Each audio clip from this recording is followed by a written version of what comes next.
Hello, hello, hello. Welcome to the DigiNinja Dealer School. We're in the new office, but we're not in the new studio. I don't know how the sound quality is. The camera quality is very good, but the studio is a couple rooms down, and it is 90% ready. But we did some sound check and some.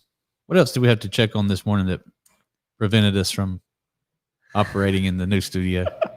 Well, we do still need the desk in front of the chairs. The desk is important. So our designer has that in. The new studio looks way better than this. I don't know who decorated this set, but it was not me. I do like it though. We know what we could.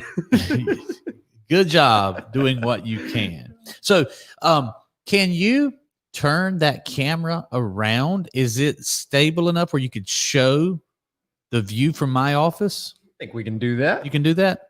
So we're in the new studio at 118 North Pearl in Douglas, Georgia. This is the most state-of-the-art office in Douglas, Georgia. This is the best setup for a call center. If Smith Miss doesn't tear it down. We have to get some more art on the wall. Let's see if he can actually pull this off. He is maneuvering through the wires. It won't turn any further? All right, just pick it up. Pick it up.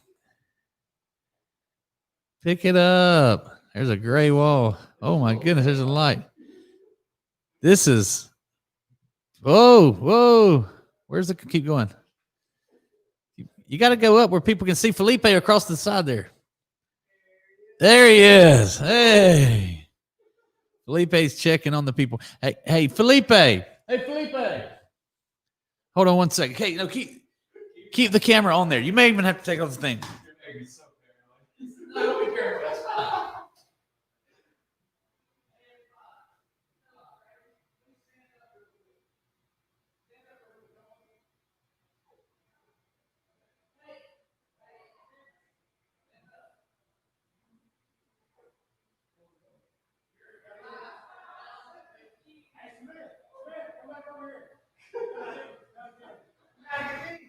Hey, it's the man.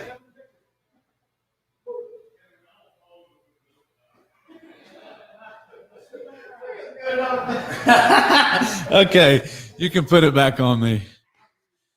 That was Smith. He's having a heart attack right now. He did not want to do that. He did not want to do that. So my people are in there getting it done. I have some pretty cool. You know what? This is a family show. So I'm gonna take down your prop back here. Okay. I mean it wholeheartedly. That was Brady's choice. But now, I wanted to have your undivided attention, and I thought that might take away from it. Now, I do see the Charlie's Choice in the background. They haven't paid their monthly dues for advertising, so I'm going to take that away as well. Yes, sir. Chuck, I need to check if we're going to continue to promote for you. So today, Caleb is normally on the show. Caleb does the DigiNinja Dealer School, and he actually had an emergency come up. So our thoughts and wishes are with Caleb. And I have some really good information for you today. First of all, I'd like to say thank you. I think we had a record-breaking video yesterday, didn't we? It seemed like we had At least as far as concurrent viewers, I know we had 58 at one point. That's the highest number I've seen. That's simultaneously. Yeah, that was good. So everybody really liked seeing April in the house that she had designed. She also designed this studio, and we'll give you a tour of this pretty soon. I'll give you a full tour. There's some amazing stuff in here. She's about 90% done with it. We have 41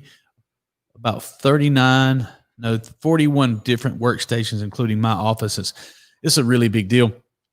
And we're serving dealers all over the country. Now, we've had some massive success, and I am super thankful for it. I want to share with you a few of the principles that I used to turn this idea into a massive success. So I actually have with me right here my notebook. I don't know if I labeled it on the outside. No, but this is my notebook. In this notebook, I've taken just thousands of pages, well, I guess hundreds of pages of notes. And one of them, and I also have written my goals down. So this is a very personal message that I'm about to share with you. Okay.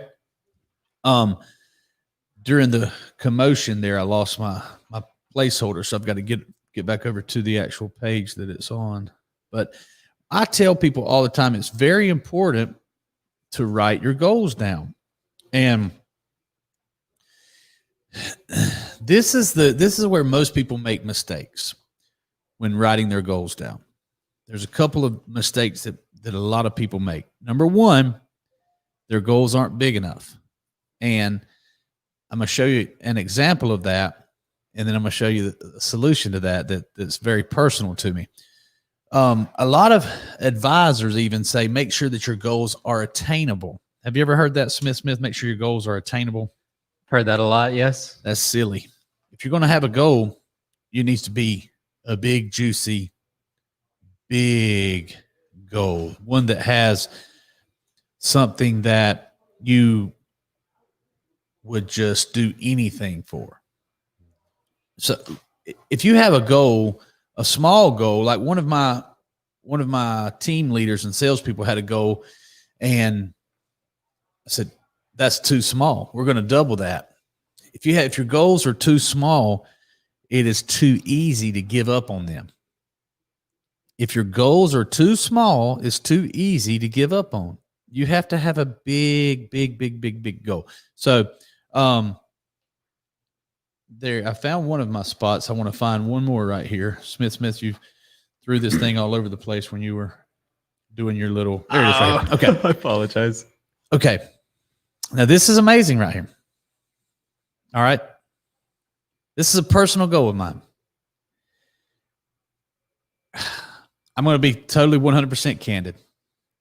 Friday, March 23rd, 2018.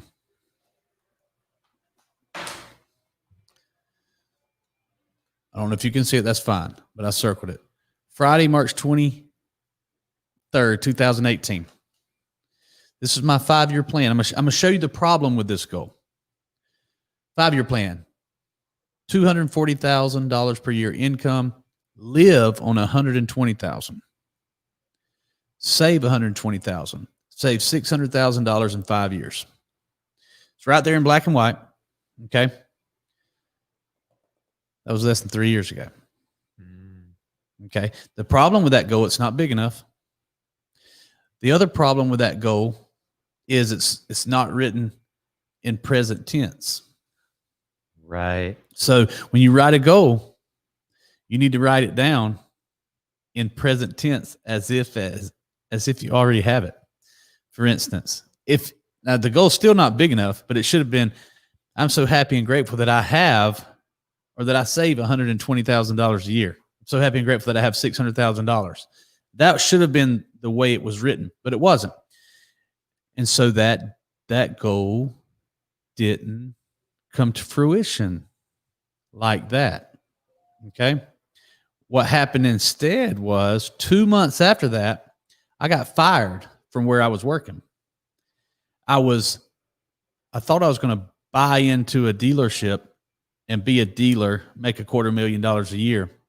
Instead, now this is where this is something that I rarely talk about because I think everybody's spiritual beliefs are personal. I know their spiritual beliefs are personal, so I'm not putting my spiritual beliefs on you. But the story that I'm about to tell you is a spiritual story and proof to me that there is indeed a God that has a bigger plan for you and me than oftentimes we have for ourselves. Now, you've never heard me talk about God on a video before. I've had people that come on and I They talk and they share their beliefs, they share their passions, they share their convictions. But what happened is so here's why I'm sharing it with you. Number one, I want to help people. And I feel like if I have a calling, that it is to wake people up to their potential. So whatever your goals are, I'm telling you, they're too small. And here's what happened to me. 2 months after I wrote this little goal down, I got fired. I was currently writing a book called The Art of Text Message Selling, but it was not completed. And I wasn't working on it nonstop. I had to get done with it. I already had an editor. I was already working on it, but I had to get done with it. And I was also forced back to the teachings, the lessons that I had been taught by some amazing mentors that said you need big, juicy goals. You need goals that are just beyond your reach. You need to write them down in present tense. You need to speak them. I'm so happy and grateful that I have $10 million in one bank account just for a charity, that type of goal. Okay. So I started writing down the big goals, and that 5-year plan happened in about 6 months. And we've built something that's way more valuable than this little goal was. We've 10x this little goal, and it's just amazing. But that is the part I'm telling you about, that you've heard the cliche, when God closes one door, he opens another one. So my plan was one way, but it wasn't big enough. There was a bigger plan. And I'm very thankful that I would, have been given this journey and been given this opportunity. Now, the opportunity is to help other people. I have 48. You just saw some of them in the chaos when we spun the camera around. It's my life duty to give these people the knowledge, the courage, the skills, and the ability to 10x their life and to have some bigger goals. And a lot of them are achieving that. We're going to have a couple of them on the show pretty soon to explain some of the things that they have come up with. But I want to share with you. So Smith, that's the first time on camera I ever said I got fired from my last job, isn't it? I believe it is. Yep. So I was forced to write down some new goals right there. March 300,000, April 400,000, May 500, June 600, July 750. I bumped it to 150,000 there. And by increasing the number and by increasing my goal and going for it with 100 hours a week effort, it sped up the time. It shot me into the future. I created time. That's what I was looking for. We created time. It didn't take 6 years to get. Here's one. This is a very personal show. I'm sharing with you my goals. Now, a lot of people say, and I understand why they say this, don't cast your pearls before swine. That's also biblical. I'm on a roll today. So don't cast your pearls before swine. That means don't take the thoughts that are meaningful to you and put them out in front of people. I'm going to always do the opposite of what most people say do. So I'm putting it out there because if 99 people say he's full of it, that's great. No problem. I don't care. If one person says, you know what, I like what this guy's saying and I want some more information like that, then if it can help you, then that's what I'm doing this for. I don't have a date on this, but this is a present tense goal that I wrote down the right way. I facilitate 30 events per week, 50 weeks per year. And I did the math right there, and I got a big number right there of what that net profit would be. 30 a week.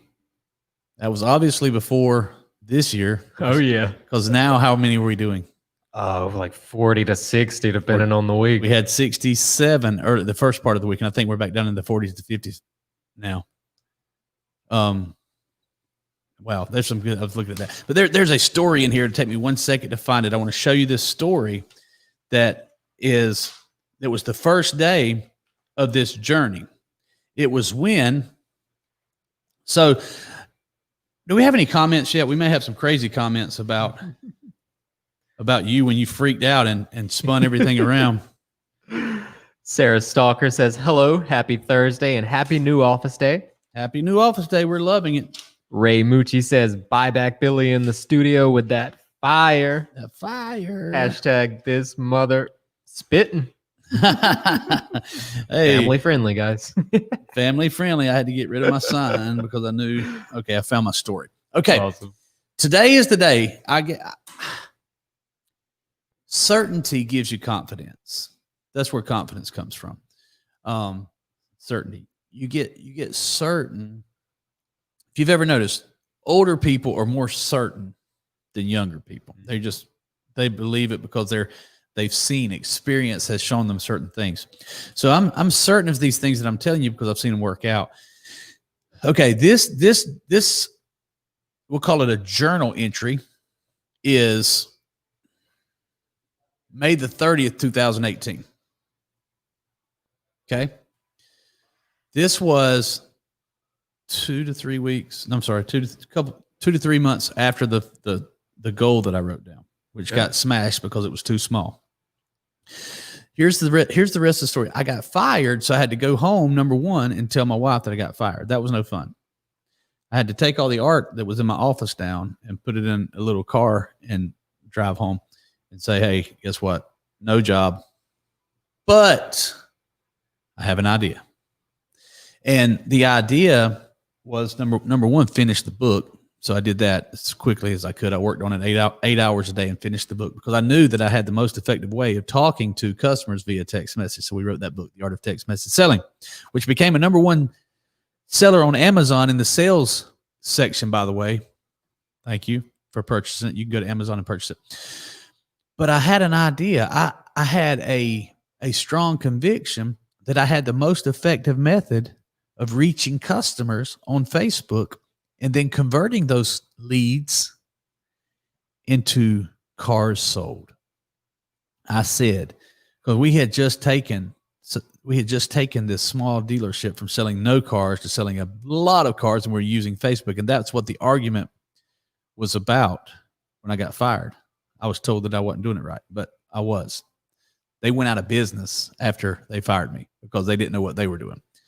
They were wrong. I was right. The proof is in the pudding. I got 2,000 dealers who do it my way, and you had to close your dealership. Anyway, I said I had this idea that I can take to the marketplace and it'll work. This method will work in any market. So I said, we have to find a dealer who believes me. So on May the 30th, 2018, no dealers believed me. But I also have another principle that your relationships are the most valuable asset that you have, that you need to increase your network with good people. And then you need to help people along the way when you can. So I started calling all the people that I had worked with in the past that believed in Billy. And I went down the list. No opportunities came, but I called a friend of mine, Michael Carson, who I'd worked with in the past. And Michael is a big event, a super sale guy. He goes around and does super sales for car dealers. Now, in the past, back in 2015, 16, I was doing the same thing using direct mail, and Michael would go facilitate some of these events. So I called Michael. I said, hey, Michael, I don't have a job. He said, no problem. Go sell us some big events and I'll come work them. I said, no, you don't understand. I haven't called on any dealers in a long time. I don't do direct mail anymore. I have a Facebook event idea that will work in any market, and I want to come bring it to where you're at. He said, sure. You can come. You know, they've already paid for the mail. I said, no problem. I'll spend my own money on the Facebook ads. I'll handle all the customers. I'll set the appointments and I'll get them to come in. So I'm going to read to you. He said, sure, come on. He was in Kansas City at a dealership called Shawnee Mission, which was actually, he was in Shawnee Mission, a little, I guess, it's basically right next door to Kansas City. It's in the metro area of Kansas City. Wednesday, May 30th, 2018. I'm going to read you something very personal here. I'm putting my pearls out there to get trampled on by the pigs, by the swine. I'm giving the swine some pearls to trample on. As I sit in the Atlanta airport between flights, I have time to focus and plan. I'm headed to Kansas City for my first time to help Michael Carson facilitate a mail sale. And remember, I didn't believe in mail at the time, and mail is not why I was going. I was going to take my idea, to take the Facebook event. A Facebook event had not yet been done.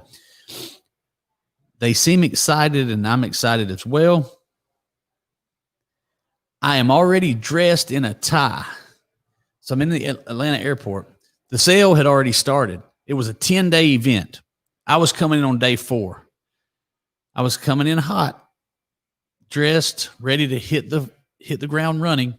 I had not started any ads yet because I didn't have any content. I couldn't from my home do a video. At the time, I only did video ads. They were working the best with Facebook's algorithms.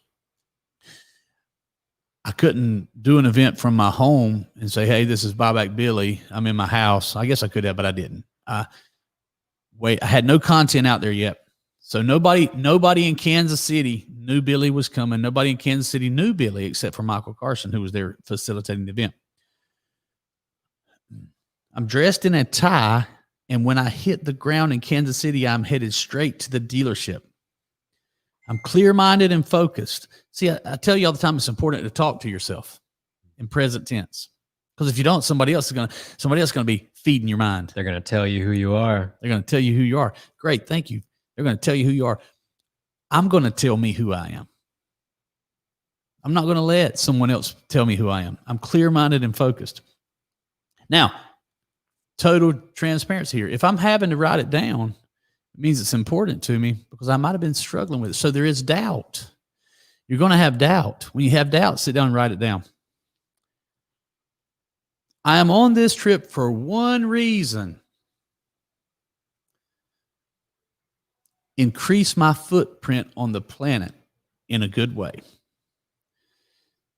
Now, Smith, you hear me talking to the salespeople all the time, and I tell them to smile, be agreeable. So right here, I'm telling myself the same thing. I'm going to smile, be nice and agreeable, and present some awesome numbers to these dealers. So I already knew I was going to be talking to customers. I knew they were coming. They will buy. I'm putting it out there. I will sell cars, and this is the part I wanted to share with. This is the most important part. Pay attention. I will meet new people who will add value to my life. Now, on this trip, when I got there, that's enough of that. But on this trip, when I got there, they picked me up from the airport, took me straight to the dealership. I walked out on the parking lot, never met anybody at the dealership except for Michael. I started recording selfie videos of me standing in front of the dealership saying, hey, this is Buyback Billy. I came all the way to Kansas City from Georgia. I'm here to buy back all the cars during this event. I'm going to pay you up to $4,000, and I'm going to pay you $4,000 over Kelly Blue Book for your trade-in. Very limited time for 4 days only. You got to get in here and you got to ask for Buyback Billy. Day one went by. Nobody came. People started showing up asking for Buyback Billy. People started selling cars. A road salesperson, they're not going to go find Buyback Billy. They're just going to say, yeah, I'm Buyback Billy. Come on, let me save the car. They sold 14 cars off of my ads. I sold 7 or 8, and I even sold one off of the mailer that they had. So, I mean, a customer come in, I was going to sell it. But the point is 14 people showed up and bought a car off of my Facebook idea. That proved to me that this would work in any market. So I went from having 0 events to having 1. I didn't have an office. I was doing everything from a hotel room at night, setting the appointments, and from the dealership during the day. It's all because I wrote my goals down and was willing to get out there into the marketplace. And now we went from 1 dealership to over 2,000. It all started with an idea. It all started with a crazy. I was just crazy enough to believe that I was right. And I know that the harder you work, the luckier you get. But the point of this is you got to write your goals down. Now, the last line I read there, I will meet new people who add value to my life. Now, this is the coolest part of the story. I just got through selling a car, and I walked back out onto the point, waiting for a customer to show up and ask for buyback Billy. And I was texting. I was using the art of text message selling, which had not been published yet, but it was already finished. I was using the art of text message selling, talking to customers through Facebook Messenger.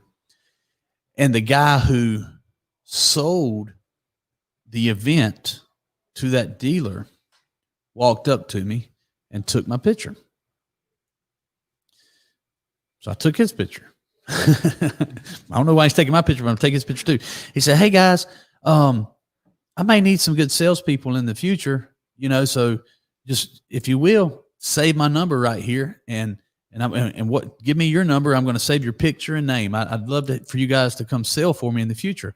He thought I was just a salesman there, right?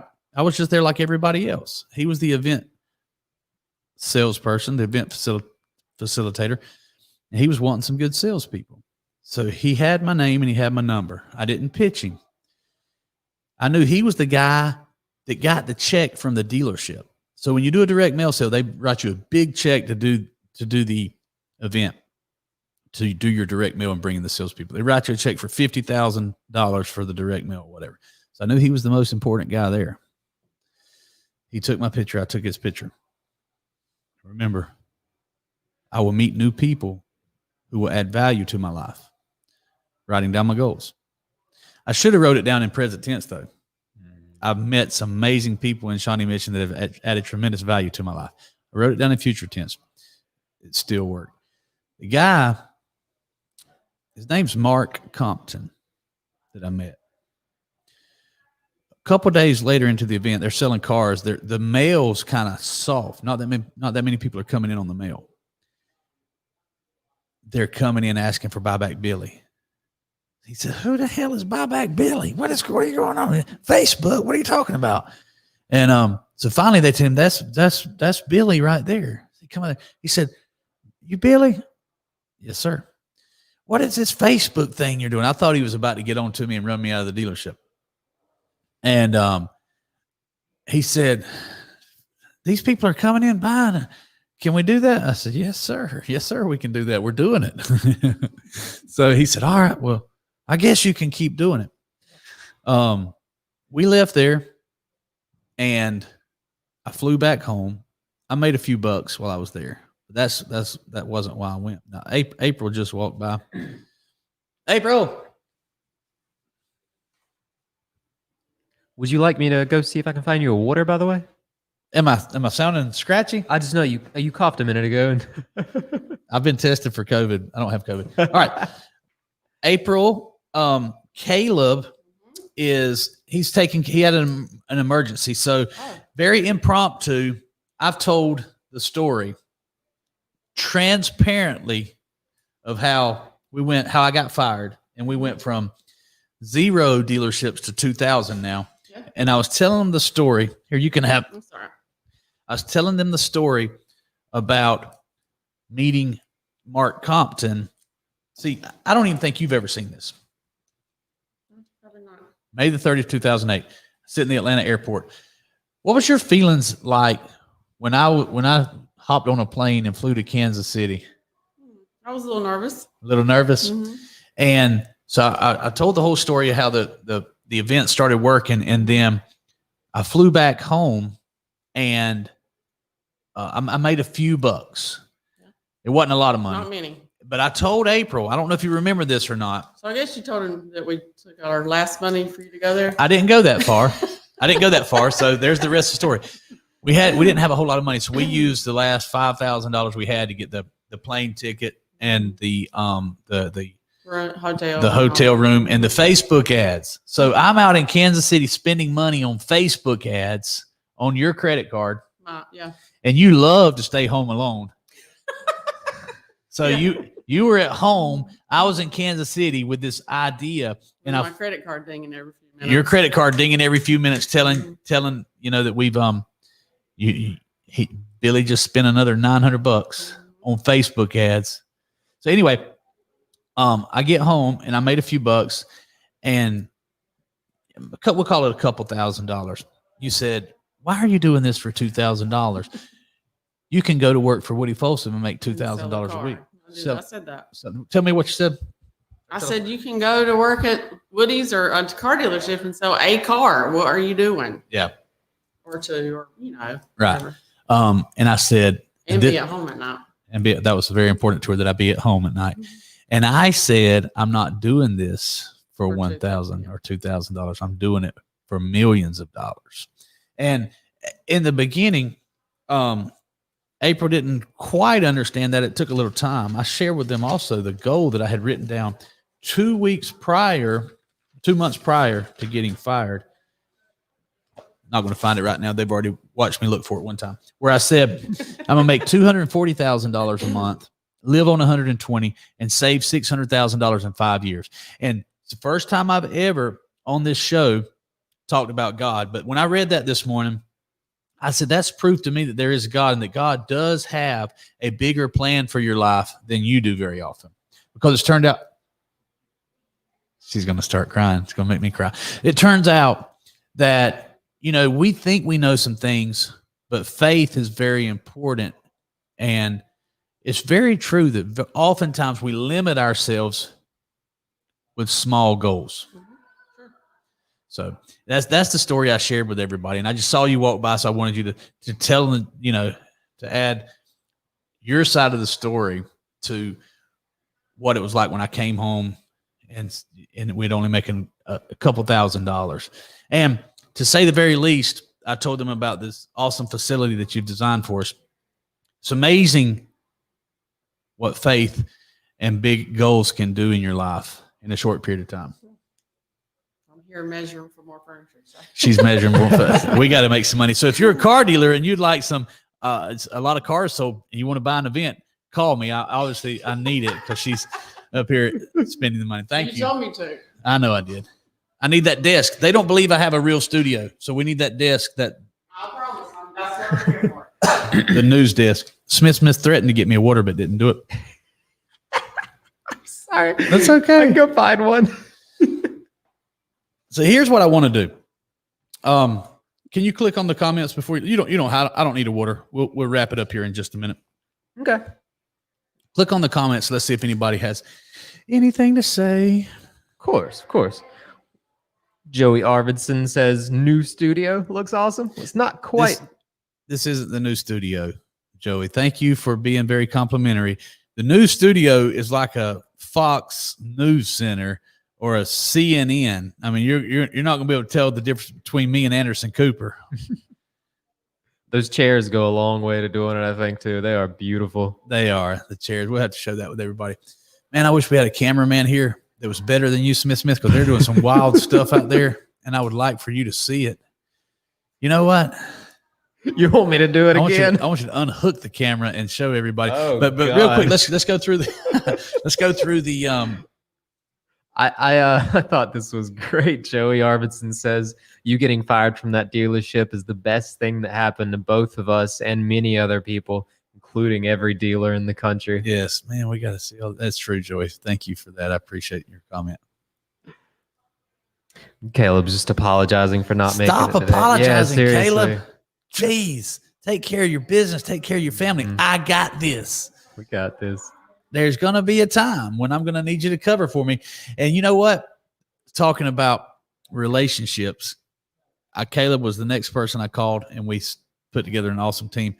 But how many times have I called Caleb and said, Caleb, can you handle this dealer call for me? Every single time he does it for me. Sarah Stalker says that is a perfect impression of Mark. I adore him. Yeah, so let's go back about the person who's going to add value to my life. Mark Compton runs an event with us, 2 events per month, every other weekend, and at his dealership that he's bought now since that time in Shawnee Mission. He's 10x'd his life. He owns a dealership, a part of a dealership, minority partner of a dealership. And is doing events with us every single month, 2 per month. All right. This is There's my mom. She says I'm going to borrow some of these pearls. that's your mama. I didn't know that was your mom. That's cool. Yes, sir. All right, so here's the deal. Smith, we're gonna grab the camera, unhook the camera. Hopefully we don't come unconnected. Or at least they're doing some, I don't know what they're doing out there. I think so. During the show, they must be having a shift change. You may just tilt it and then move the whole thing again, or they may have settled down. They sat down. It's okay. I think they were doing jumping jacks. It's okay. Here's the deal, guys. Smith, how soon will we have? You can take it on off if you want to. How soon are we going to have the real studio finished up and ready? I do think, like I was saying before, the desk is the big thing. The big reason the desk. So we're waiting on April. Well, I guess so. Smith said he's waiting on April. We need the desk so that we have something to attach the mic stands to. That's probably the biggest part. I'll tell you what else we need. We're going to need a recliner if I'm supposed to look up at that camera like that. Well, this is obviously a little impromptu. We got to get that down a little bit. I was trying not to have the windows just like all up in the frame. I understand. Okay, well, my neck's all up in the air. I apologize. We didn't think that through. The ceiling looks really good. Here's the deal. Write your goals down. Make your goals so big that you're willing to do whatever it takes to get them. You need to have a goal with such purpose that you'll do anything for it, like taking care of a child. Whatever it takes, you're going to do it. It doesn't matter. I got it. You need to see your goals like a baby, and I've got to protect this baby. I got to do whatever it takes to make this baby come, to have the baby. I guess I had never thought about it this way, but I think the more you say that the goals should be so much bigger than what you would typically write down, I think the smaller the goal you write down, maybe the more you show a lack of faith. Absolutely. So that's just something that never really clicked with me. Trying to be practical. Don't be practical. Mm-hmm. Write it down. If you could have whatever you want, what would it be? I'll tell you what, man, when I was young, when I was little, I used to say, if I won the lottery, I would do this, this, this, and this. You know what's better than winning the lottery? Just making your dreams come true. And knowing how to do it again. Yeah. Replicate it. You can do it. The information's out there. There's some good pearls in this message. A great story. If I can help you in any way, send me a message. We're firing up our sales team here in just a minute. We're going to be making some calls. We're going to be reaching out to some dealers. If you're a dealer or you know a dealer that could use an additional 70 cars sold in 7 days, and that's an additional 70 cars in 7 days, then you give me a call or you message me right here, wherever you're seeing this video. I'll be happy to do it because I'm telling you what I can do. I can sell you an additional 70 cars this month. Proof's in the pudding. Give me a call. Thank you. Thank you for putting up with this impromptu show, and we will be in our brand new studio next door in the next room in just a couple of days. As soon as we get that desk from April, get that desk. Tomorrow's Feel Good Friday. We may do that out in the, I think we'll do that in the call center. Feel Good Friday. We're going to bring some hot dogs, hamburgers, and Sam Adams. Only for the people who aren't scheduled to work.